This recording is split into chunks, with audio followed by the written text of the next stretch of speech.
Troisième capsule du cours d'initiation à la métallurgie du 29 octobre. Cette capsule-là va durer environ 30 à 35 minutes pour compléter le cours dans son entièreté, le cours du 29 octobre.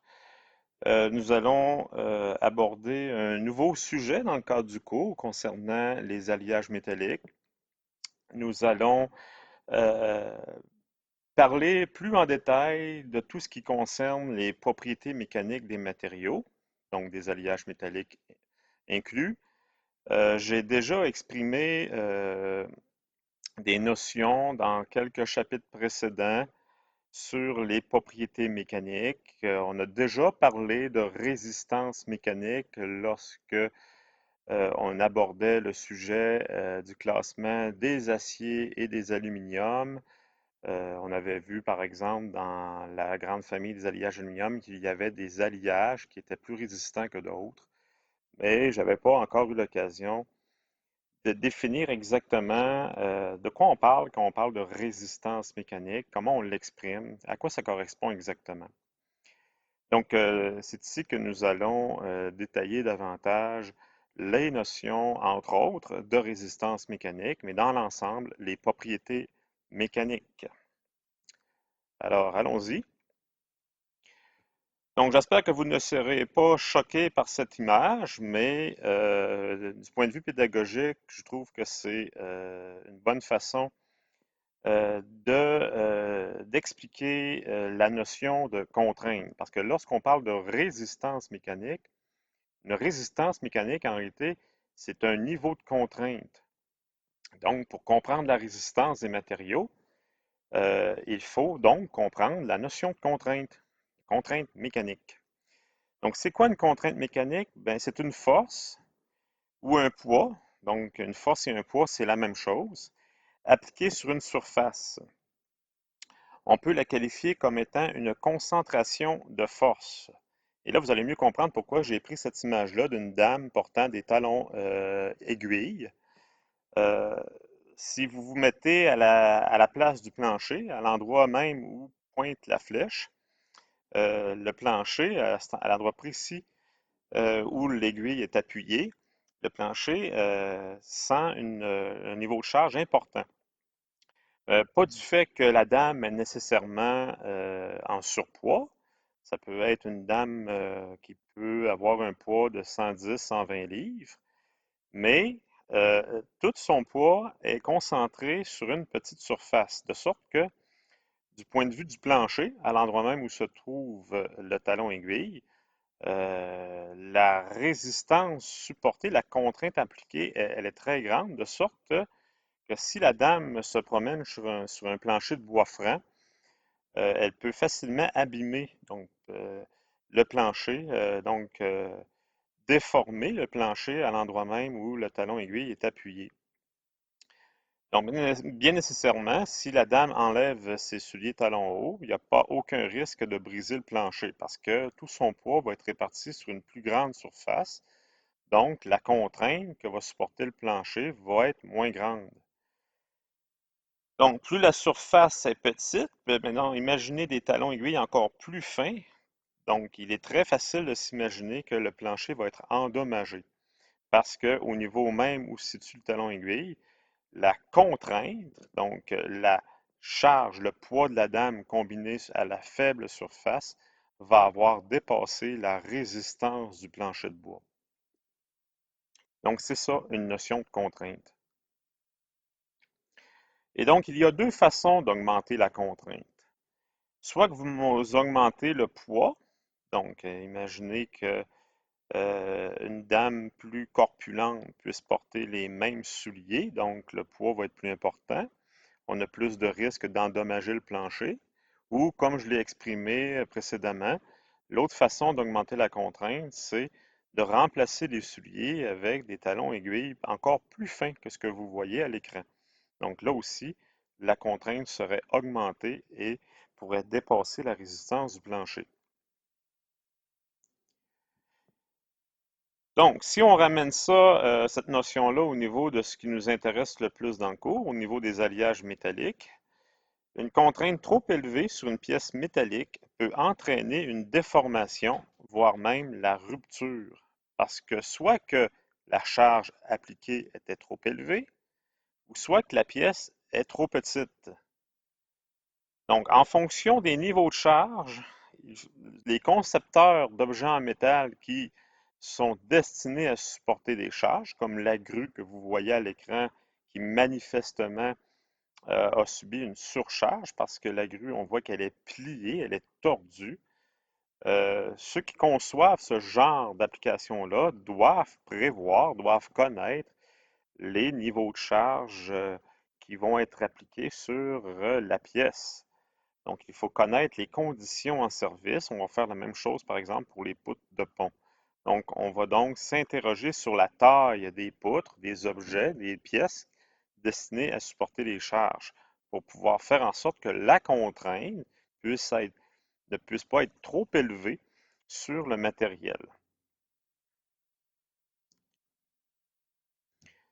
Maintenant, du coup qu'on connaît mieux c'est quoi une contrainte, on peut maintenant mieux décrire le comportement mécanique des matériaux lorsqu'ils subissent des contraintes, justement. Donc, au départ, ce qu'il faut savoir, c'est que tout matériau réagit lors de l'application d'une contrainte sur ce même matériau-là. Lorsqu'on applique une contrainte aux matériaux, ça peut être les métaux, le bois, les plastiques, le béton, le caoutchouc, donc tous les matériaux que vous connaissez, tout ce qui est solide, autrement dit, même de la glace, ils réagissent, les matériaux, en se déformant élastiquement lorsqu'ils supportent une charge, une contrainte. Donc, tout matériau se déforme de manière élastique, donc comme un élastique en caoutchouc. Et la déformation élastique, ce qui est important de savoir, c'est qu'elle est non permanente. Elle est présente uniquement lorsque la charge est appliquée, comme un élastique en caoutchouc.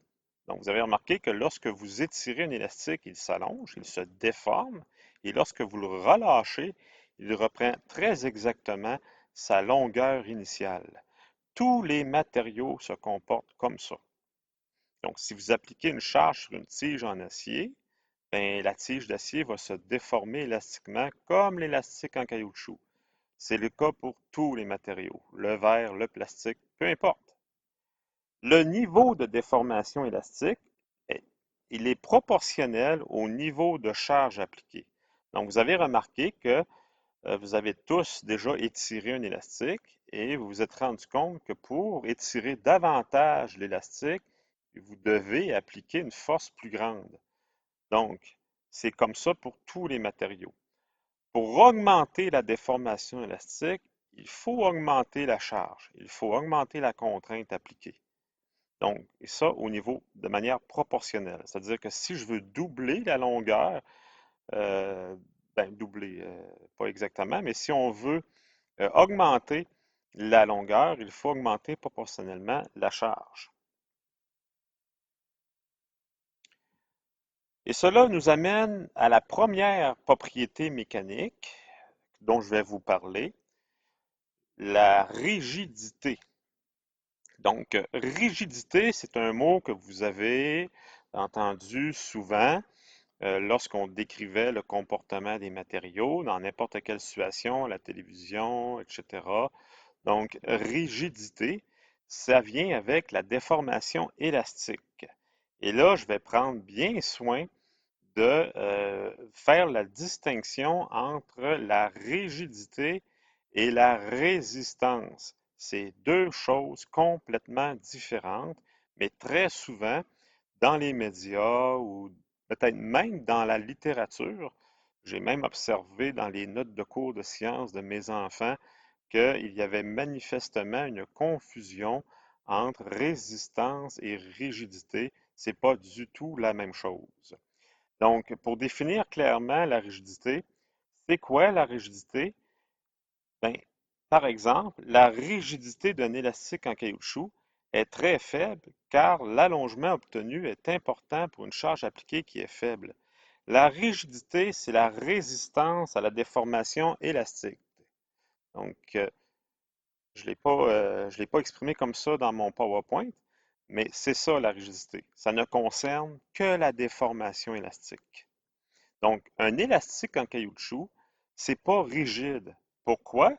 Parce que pour l'allonger beaucoup, j'ai pas à appliquer une charge très grande. Tout le monde est capable d'étirer de manière assez importante, de tripler, de quadrupler la longueur d'un élastique en caoutchouc en forçant de manière pas très, en appliquant une force pas très élevée. À l'inverse, comme par exemple des câbles en acier, la rigidité des métaux par rapport, par exemple, au caoutchouc est élevée, car l'allongement obtenu est faible pour une charge appliquée élevée. Donc, on n'est pas habitué de voir des câbles en acier ou des câbles en métal, aluminium. Si vous prenez une tige de métal en acier ou en aluminium, puis que vous tirez dessus comme vous le faites avec un élastique en caoutchouc, ben, bien nécessairement, vous n'observerez pas le même allongement que vous êtes arrivé à faire avec l'élastique en caoutchouc. Donc, la déformation va être beaucoup plus faible. Si la tige est du même diamètre que l'élastique, bon, mettons, imaginez un diamètre d'à peu près 2 mm, puis que vous tirez sur la tige qui a une longueur de 20 cm, votre œil, vos sens ne pourront pas, même pas être capables de mesurer l'allongement élastique. Pourtant, il y en a une. Même si vous forcez faiblement sur la tige de métal en traction, ou en flexion, il va y avoir une déformation, mais très, très, très faible. Ça va prendre un instrument de mesure précis pour être capable de le mesurer. Donc, c'est ça, la rigidité. C'est uniquement ça. C'est la résistance à la déformation élastique.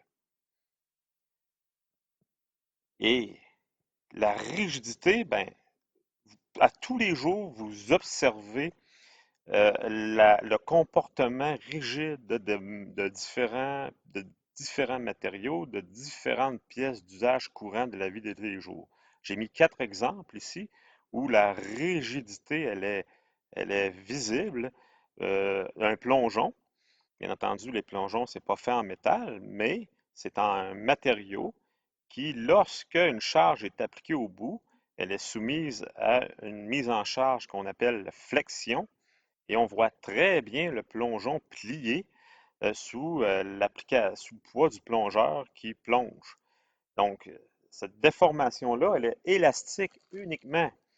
La preuve, c'est que lorsque le plongeur a plongé, qu'il est dans l'eau, après s'être stabilisé, le plongeon reprend exactement la forme initiale, il revient droit, preuve qu'il n'y a pas eu d'autre type de déformation.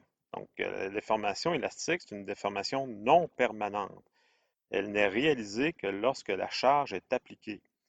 Un autre exemple, le bâton de hockey. Vous voyez bien sur la photo de l'image que lorsqu'un joueur de hockey fait un lancer frappé, par exemple, ben, le bâton, il plie. Vous voyez à quel point le bâton est arqué lorsque le joueur appuie son bâton sur la glace pour exécuter son lancer frappé. Ça aussi, c'est une déformation purement élastique. On n'est pas habitué de voir un joueur de hockey pour lequel son bâton est demeuré plié après avoir effectué un lancer frappé. Donc, c'est la déformation élastique et soit dit en passant, c'est un avantage que le matériau ne puisse pas être trop rigide. Parce que si vous voyez le bâton à quel point il est arqué, ça, c'est preuve que le bâton de hockey n'est pas si rigide. Il est rigide, mais pas trop, de façon à ce que le bâton puisse emmagasiner de l'énergie, on le voit de par la déformation élastique, énergie qui va servir à propulser la rondelle pour effectuer un tir plus puissant. Donc, en se déformant élastiquement, les matériaux absorbent de l'énergie qu'ils relâchent lorsque le matériel reprend sa forme. Donc, l'énergie provient bien entendu du joueur lui-même, de ses muscles, qu'il transmet au bâton et le bâton, à son tour, en reprenant sa forme, redonne l'énergie à la rondelle. J'ai mis aussi une aile d'avion. Je pense que tout le monde a eu l'occasion au moins une fois dans sa vie de prendre un avion commercial pour faire un petit voyage. Vous avez probablement tous remarqué en regardant à travers le hublot que l'aile d'avion, ben, elle n'est pas complètement immobile, elle bouge un peu, elle oscille. L'aile d'avion est faite en aluminium. L'aluminium offre une certaine rigidité, ben, c'est un métal. Donc, de manière générale, les métaux sont très rigides si on compare à d'autres matériaux comme les polymères ou encore plus, comme les caoutchoucs. Mais si on compare la rigidité de l'aluminium par rapport à d'autres matériaux comme l'acier ou le titane, par exemple, l'aluminium n'est pas si rigide que ça. Étant donné que les ailes d'avion sont faites en aluminium, la structure à l'intérieur de l'aile est faite en aluminium, mais on est en mesure de voir que l'aile bouge pendant le vol. La charge qui est appliquée vient de la résistance de l'air, elle vient de la pression d'air qui est différente entre le dessus de l'aile et en dessous de l'aile. C'est ce qui permet le phénomène de portance, le fait que la pression en haut de l'aile est plus faible que la pression en bas. Cette différence de pression-là, elle est provoquée par la forme de l'aile. Donc, les ailes d'avion sont toujours arrondies sur leur partie supérieure de manière à faire, lorsque l'air circule au-dessus de l'aile, étant donné que l'air a un chemin plus long à parcourir, parce que à cause de la courbure sur le dessus, ça crée une dépressurisation par rapport à, donc la pression est plus faible au-dessus de l'aile et plus forte en dessous de l'aile. Donc, ça crée une poussée vers le haut. C'est ce qui permet à l'avion de se, de se lever dans les airs et de continuer à voler. Mais vous avez probablement remarqué que l'aile, elle bouge, elle oscille, elle se déforme élastiquement. Euh, donc ça, c'est pas dangereux. Personnellement, j'ai déjà eu des commentaires de mes filles en voyage qui avaient observé l'aile bouger et je les avais rapidement rassurées là, que c'était tout à fait normal. C'est un matériau comme un autre, l'aluminium, donc il subit des charges variables en vol et ce qui fait osciller l'aile de haut en bas et on est en mesure de voir cette déformation élastique-là qui est tout à fait normale. Une dernière image qui nous montre ici tout simplement une activité pour enfants dans un parc. Vous avez tous déjà vu ce genre d'objet-là dans les parcs municipaux dans lesquels les enfants vont jouer une espèce de petite moto là, fixée à un ressort au sol. Donc le ressort en acier se déforme, bien entendu. Lorsque l'enfant joue, ben, le ressort se déforme et c'est une déformation élastique parce que lorsque l'enfant débarque, ben, le ressort reprend exactement sa longueur et sa forme. Voilà. Donc je pense que j'ai réussi à euh, exprimer là, clairement qu'est-ce que c'était la rigidité et la déformation élastique. Donc, lorsqu'on parle de rigidité, on parle d'amplitude de déformation élastique. Pour mieux comprendre encore ce que c'est la déformation élastique, on peut plonger au cœur du matériau en ramenant les atomes.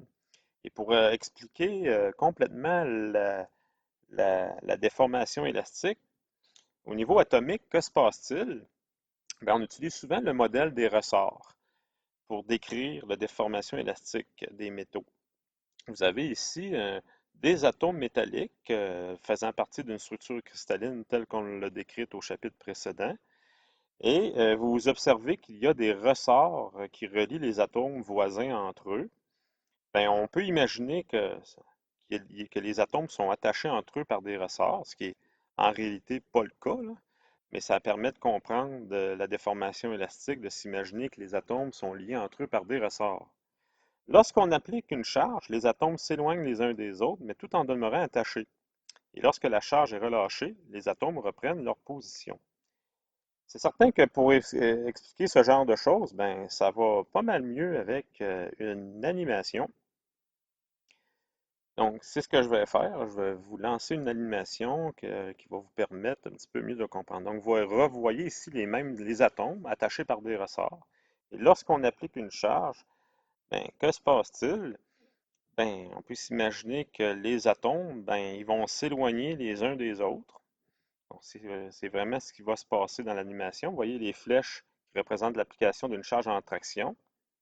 Et vous avez bel et bien observé un éloignement des atomes voisins les uns par rapport aux autres, mais les atomes demeurent quand même liés entre eux par les fameux ressorts.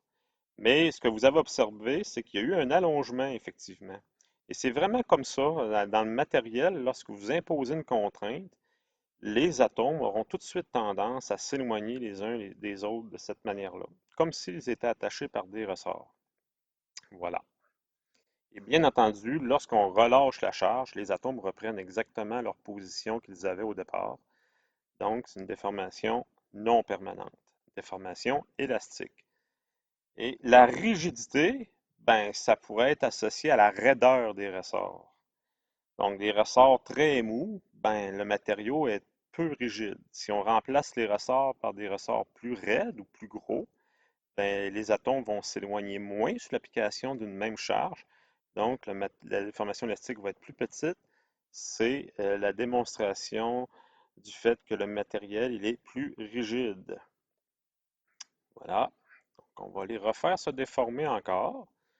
D'autres petites choses intéressantes à montrer avec cette animation-là. Donc, déformation élastique, ça se déforme. Et là, si on dépasse la force, il vient de se passer quelque chose, là, que l'animation nous a montré qu'il y a eu des déplacements d'atomes. Ben, c'est que les atomes ont glissé les uns sur les autres. Donc ça, on en a parlé au chapitre précédent. Ce qu'on a fait intervenir, c'est la déformation plastique. Donc ça, je vais revenir là-dessus, mais lorsque les niveaux de charge dépassent un certain seuil, ben, les atomes, non seulement ils vont se distancier les uns des autres, mais il y a des atomes qui vont pouvoir glisser les uns sur les autres, comme j'ai parlé au chapitre précédent. Donc, c'est ce que l'animation nous a permis de voir ici. Donc, là, les atomes sont orientés de manière différente ici. Donc, il y a encore la déformation élastique. Notez bien que vous allez voir encore des atomes glisser les uns sur les autres. Voilà, déformation plastique.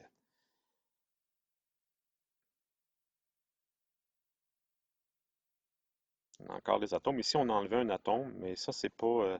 Ça dépasse le cadre du cours. On appelle ça des dislocations, mais je vais avancer l'animation si vous permettez, juste pour voir. Voilà, c'est là où je voulais me rendre.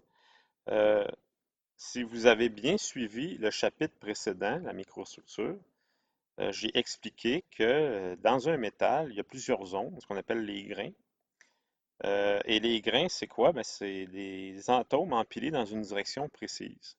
Et un grain voisin, c'est une autre zone dans laquelle les atomes sont empilés dans une autre direction. Donc l'image vous montre ici exactement là, la même chose. Donc vous voyez plusieurs zones différentes dans lesquelles les atomes sont empilés dans des directions différentes. Chaque zone de direction unique, c'est un grain. Donc, dans l'image, là, vous voyez à peu près 7 à 8 grains différents. Donc, il y a 7 à 8 zones pour lesquelles les atomes sont empilés dans des directions données. Bon, ben, ici, si on applique une charge pour induire une déformation élastique au matériel, mais en considérant non seulement une orientation précise, mais plusieurs orientations, et voilà, déformation élastique est en mesure de voir que les atomes s'éloignent les uns des autres. Voilà. Et là, ben, ce que l'animation va montrer aussi, c'est que lorsque le niveau de contrainte atteint un certain seuil, qu'il est assez élevé, ben là, l'énergie, la force va être suffisante pour faire glisser certains plans d'atomes les uns sur les autres. Donc, on va avoir atteint un niveau de contrainte qu'on appelle la limite élastique, mais dont je vais reparler tout à l'heure. Donc, vous voyez, déformation élastique ici, qui atteint un certain seuil, et à un moment donné, voilà, tac, il y a des atomes qui changent de position littéralement, qui changent de voisin. Là, on vient d'entamer la déformation permanente plastique. Donc, j'aime bien cette animation-là. Elle est très, très fidèle de la réalité de ce qui se passe dans un métal lorsque on applique une contrainte. Donc, qu'est-ce qui se passe entre les atomes entre eux? Voilà. Je sais quoi, je me souviens plus s'il y a autre chose d'intéressant à montrer avec cette animation-là. Donc, on va patienter un petit peu, là. Il va y avoir encore l'application de la charge, je crois. Et oui, donc, déformation élastique, les atomes s'éloignent, demeurent attachés entre eux comme des ressorts, puis à un moment donné, la charge, hop, Voilà, il y a une rupture ici, oui. Si la charge est assez grande, et voilà, rupture du matériel. C'est comme ça que l'animation se termine. Donc, à un moment donné, comme on peut se l'imaginer, si la contrainte vraiment devient très élevée, ben, il va y avoir, après déformation élastique, après déformation plastique, ben, le matériel va finir par se rompre. C'est ce qu'on a vu dans l'animation, mais ça, je vais en reparler un petit peu plus tard. Voilà. Je reviens à mon PowerPoint. Ça ici. Hmm, voilà. Pour en finir avec la rigidité, parce que là, je parle de rigidité, c'est encore le sujet central de mon intervention présentement. Donc, c'est la résistance à la déformation élastique. Il témoigne de la rigidité du matériau, bien entendu. Et là, vous êtes en mesure de lire le module d'élasticité et entre parenthèses, le module de Young. Ben, le module d'élasticité ou le module de Young, c'est ce qui mesure le niveau de rigidité. Donc, il y a des matériaux plus rigides que d'autres et on peut mettre un chiffre sur la rigidité ce chiffre-là va s'appeler le module de Young. C'est un chiffre en contrainte. Donc, c'est les mêmes unités qu'une contrainte, soit des mégapascales ou des gigapascales, parce que les chiffres de rigidité sont très hauts. Donc, pour travailler des chiffres plus petits, on travaille souvent avec des mégapascales ou des gigapascales. C'est un peu comme les distances. Là, au lieu d'exprimer une distance entre Québec et Montréal en mètres, ça fait un gros chiffre, on l'exprime en kilomètres. On utilise le système métrique kilo, méga, giga, etc. Le symbole du module de Young qui caractérise la rigidité des matériaux, c'est un E majuscule. Donc le E majuscule, c'est le symbole du module de Young, c'est le symbole de la rigidité. Plus le module d'élasticité ou plus la rigidité, ces deux synonymes, est élevé, plus le matériau est rigide, bien entendu. La rigidité, elle est différente d'un métal à l'autre. Ça, c'est important. Donc, la rigidité de l'acier n'est pas la même que celle de l'aluminium, qui n'est pas la même que celle du titane, qui n'est pas la même que celle du cuivre. Et surtout aussi, il est impossible de modifier la rigidité d'un métal, à moins d'ajouter suffisamment d'éléments d'alliage. Sinon, on n'est pas capable de modifier la rigidité. C'est une valeur qu'on dit intrinsèque.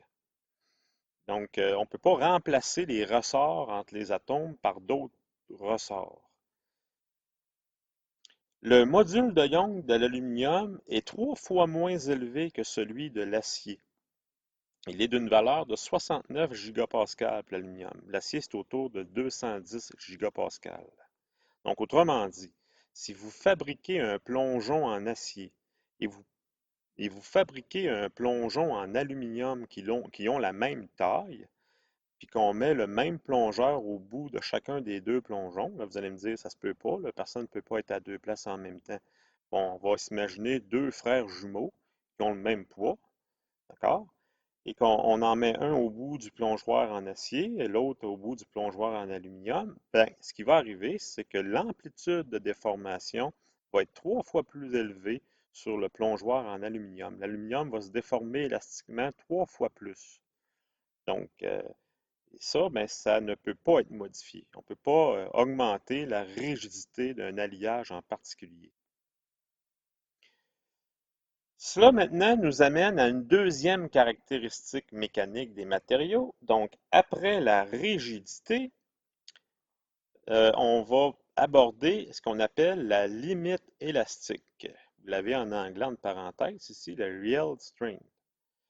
Donc, c'est quoi la limite élastique? Elle témoigne de l'habilité qu'un matériau possède à résister à la déformation permanente.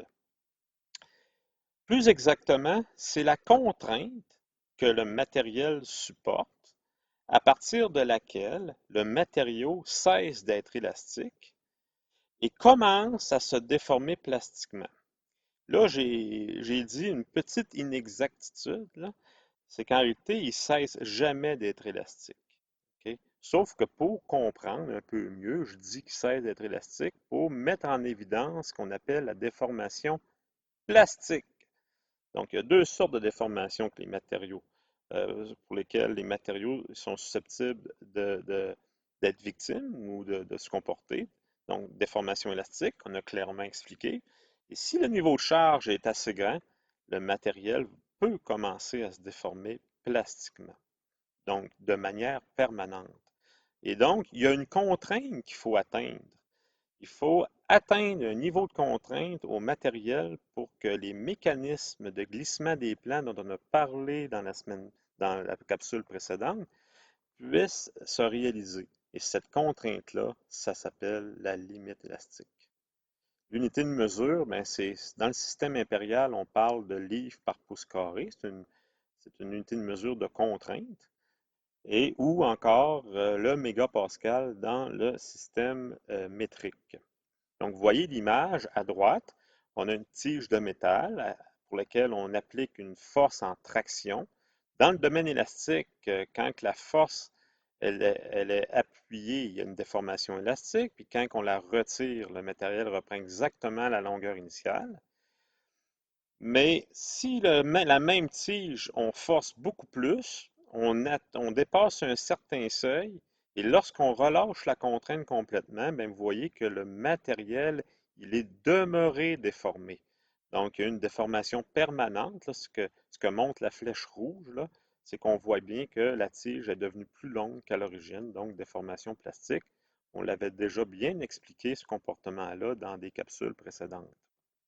Mais ce qu'on ne savait pas, c'est que le niveau de charge, le niveau de contrainte qu'il faut atteindre pour que le métal puisse se déformer plastiquement, ça s'appelle la limite élastique. C'est une propriété très importante chez les alliages métalliques. Puis, troisième propriété, la résistance en traction. La résistance en traction, c'est quoi? C'est que au-dessus de la limite élastique, donc il faut comprendre que lorsque la limite élastique est atteinte, c'est que pour augmenter encore plus la déformation plastique du métal, il faut augmenter la contrainte davantage.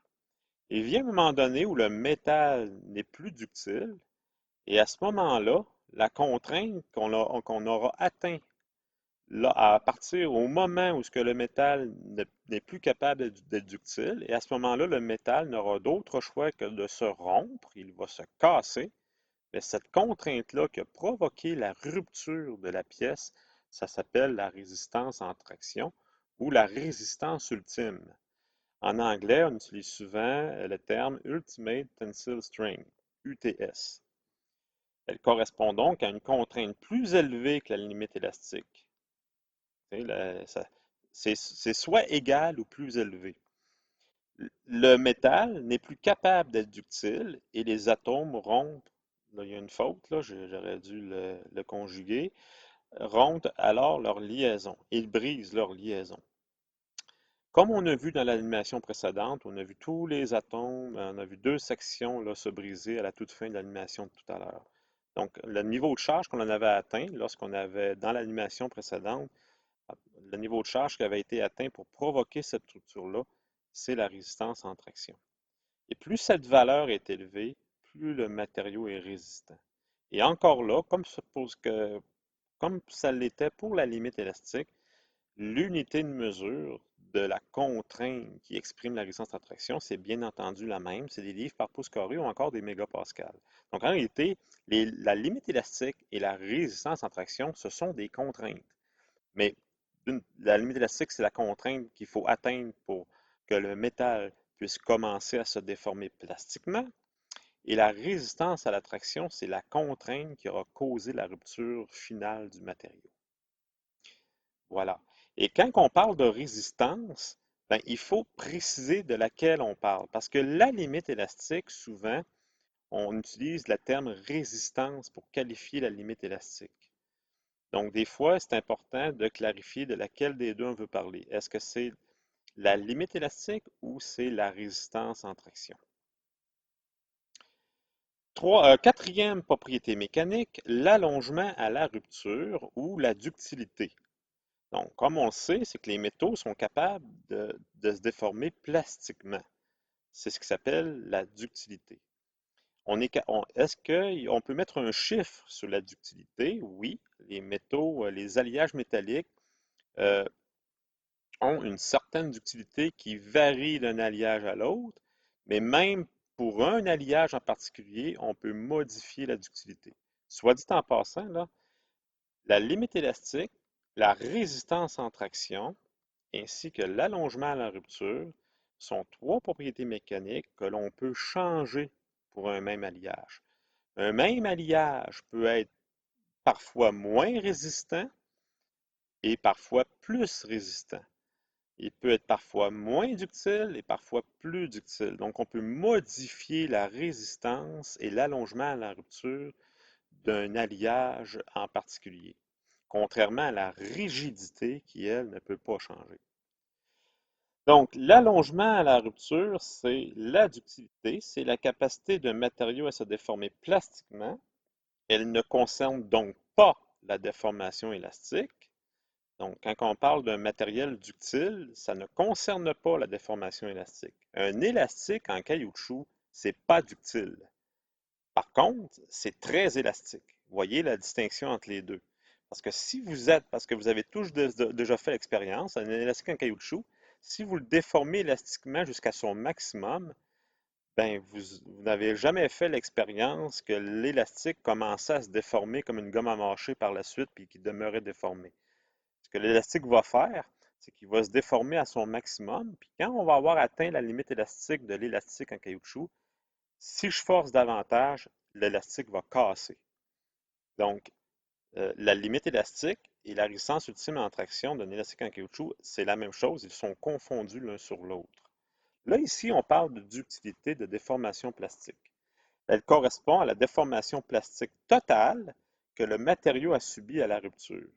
Donc, on va le voir tantôt dans une capsule, dans une autre capsule où ce que je vais vous prendre l'occasion de vous faire voir d'autres animations parce que là, je me rends compte que le temps file et que je vais compléter la capsule. Je ne vais pas dépasser la demi-heure, là. Je vais compléter la capsule pour cette diapositive-là et faire une autre capsule pour la semaine prochaine pour la suite des propriétés mécaniques.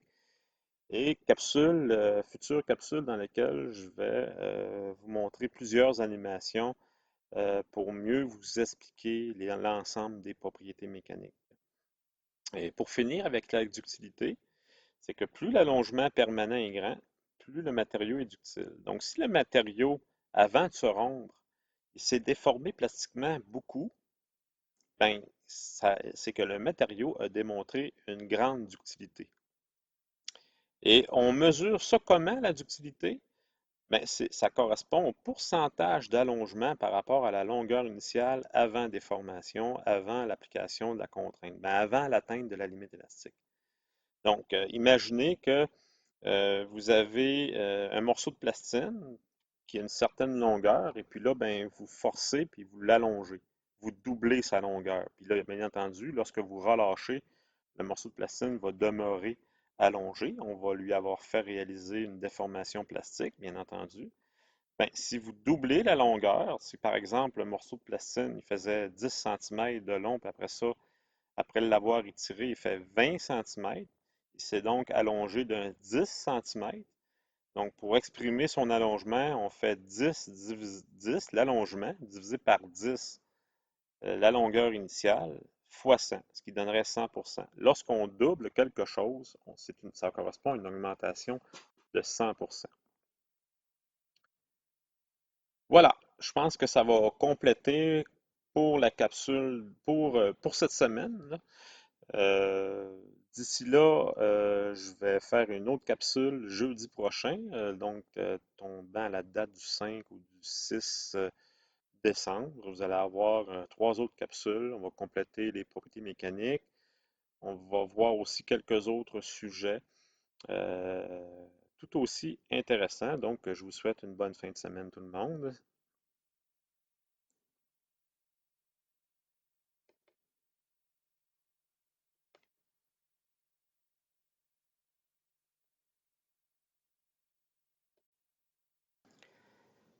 Troisième capsule.